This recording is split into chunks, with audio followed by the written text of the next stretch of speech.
Na verdade, um alerta para os pais, um problema frequente de extrema importância. Como fazer a prevenção e como proceder na ingestão de corpos estranhos pelas crianças? A gente recebe aqui a visita da médica, a doutora Rosana Cunha. Ela atua na área otorrino-laringologista pediátrica e vem trazer para a gente essas informações. Gente, diz que o susto é tanto susto, tanto problema. Ai, ai, ai, que loucura. Bem-vinda, doutora. Obrigada, Vera. Obrigada pelo espaço, pela oportunidade. Quer dizer que a questão da ingestão, né? O engolir, desde moeda, botão? Na verdade, tudo que a criança tiver alcance. Tudo que ela puder, pequenininho, põe na boca. Ela tem, na verdade, o primeiro reconhecimento pela via oral. Ela vai colocar na boca. Brincos. Tudo. Pedras, brincos, pedaços de brinquedo, alfinete, assim, pedaços de papel, de plástico, tudo que ela for interessante para ela novo, ela vai colocar na cavidade oral, até para sentir a sua textura, sentir, na verdade, o gosto. Só que nessa oportunidade, dependendo ainda da idade da criança, elas são imaturas para fazer essa, digamos, essa regurgitação, essa retirada. E muitas vezes acontecem os chamados acidentes, em que ou elas deglutem ou elas aspiram. Qual é a diferença? Deglutir vai para a via digestiva, aspiração vai para a via aérea. Então, aí temos duas vias diferentes e sintomas diferentes. E que é onde a gente chama muita atenção dos pais, que toda atenção é realmente importante. Importante, gente, pode aspirar. Aspirar o quê? Sei lá, algo pequenininha, o que mais? Esses dias você teve um exemplo, não teve? Gente, a gente tem, e feliz ou infelizmente, a gente tem esses exemplos diariamente, né, onde nós trabalhamos. Então, nós temos desde colocação, por exemplo, a criança que está brincando com um brinquedo mesmo. Hoje nós temos vários, a gente sempre pede aos pais que deem brinquedos grandes ou bastante para que não coloquem, né, dentro da boca, mas existem brinquedos... Ou dentro do nariz. Ou dentro do nariz. Então, nós temos, assim, miçangas, que fazem parte de brinquedos, que fazem parte de colares, de pulseiras. Que pode também ser aspirado, além de engolido, muito bem. Sim, os brincos, não só o brinco, mas a tarraxa. Pequenos objetos, inclusive, assim, pedras, grãos. Às vezes a criança está dentro de casa, na cozinha, por exemplo, a mãe, nas suas tarefas diárias, fazendo uma refeição, e cai um feijão, cai um amendoim, cai um pedaço de milho. Essa criança muito rapidamente coloca isso na cavidade oral ou no nariz e acaba aspirando. Não é brincadeira. Não, não é brincadeira. Gente, não é brincadeira, é preocupante. E agora, muitas vezes a gente, na hora que acontece, quem é mãe sabe que de vez em quando a gente leva um susto. Faz parte. A gente tem vontade ou de dar uns tapinhas nas costas ou de fazer uma respiração boca a boca. Essas manobras ajudam ou prejudicam?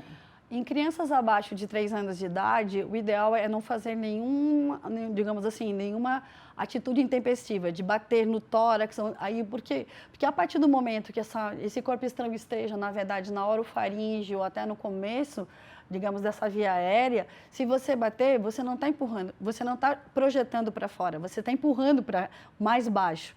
E aí, ela passando da região da corda vocal, ela realmente vai provocar desde um engasgo, uma tosse, uma cianose, uma criança fica arroxeada.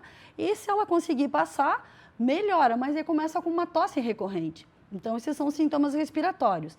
Já na via, digamos, digestiva, essa criança ela pode engasgar, começar a salivar, quando principalmente esse corpo estranho impacta na parte superior do esôfago. Então, dependendo desse sintoma, mas eu sempre peço que não façam nada intempestivo, não coloque o dedo para tentar remover o corpo estranho, não virar de cabeça para baixo. Não também, doutora? Não, não é legal. Não vira de cabeça para baixo e também não façam manobras, na verdade, de tapas, na verdade, na região do tórax, na região. Muito bem. Aí nós temos outras questões que a gente às vezes faz, ou é dar um pouquinho de água, ou até mesmo um pouco de farinha, ou um pedaço de pão para ajudar a engolir. É muito bom comum. Ou não é bom isso? É muito comum aqui na nossa região, né? Principalmente com espinha de peixe. Vai lá e dá um pouquinho de farinha. Não, não é bom. Por quê? Se esse corpo estranho, vamos usar a espinha de peixe como exemplo, ela fica fixa, impactada na região do esôfago, mesmo na região das cordas vocais e eu necessitar de uma anestesia geral, o fato de ter alimentado ou dado líquido para essa criança vai atrasar o tempo de eu fazer o procedimento, vai atrasar essa anestesia. Então, por favor, acontecendo isso, não alimentem e não deem água para as crianças. Isso não vai melhorar e não vai desimpactar. Ai, doutora, mas se a criança ficar roxa na nossa frente, o que a gente... Bom, corre para o hospital, corre para o pronto-socorro. Não, no primeiro momento, assim, vocês são os adultos, nós somos, na verdade, os adultos, a não deixar mostrar a nossa ansiedade. Tá. Então, em alguns corpos, se você sabe qual é o corpo estranho, alguma coisa como, por exemplo, já aconteceu, uma tampa de garrafa, você consegue remover, você consegue com um dedo tentar remover, mas nunca, na verdade, tente fazer algo que você não sabe o que está fazendo, porque você vai, na verdade, como eu falei, projetar para a região inferior e pode fazer uma parada respiratória. Prejudicar ainda mais. Normalmente, quando chega no hospital, quando chega em consultório, crianças, né, com esse tipo de problema, qual é o procedimento, doutora, que vocês fazem?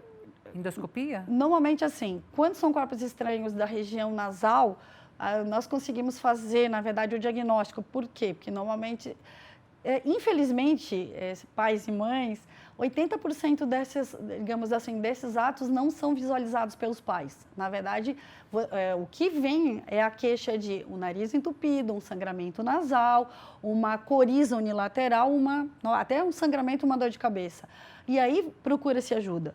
Quando os pais veem que a criança introduziu, ela normalmente procura um sistema de assistência inicial, né, como nós que trabalhamos, os otorrinos que trabalham com isso, e nós tentamos remover isso imediatamente. Só que muitas vezes, com digamos, a tentativa de remover em casa, ou às vezes no posto de saúde, muitas vezes até em outro lugar, eles acabam empurrando mais para a região posterior, onde a criança fica assustada, obstruída e ela não colabora. Fica aí a dica hoje no nosso quadro Baby News, com a participação da doutora Rosana Cunha, ela que é médica otorrinolaringologista e vem trazer para a gente essas informações. Obrigada, tá? Obrigada pelo... Nossa, como tem que cuidar!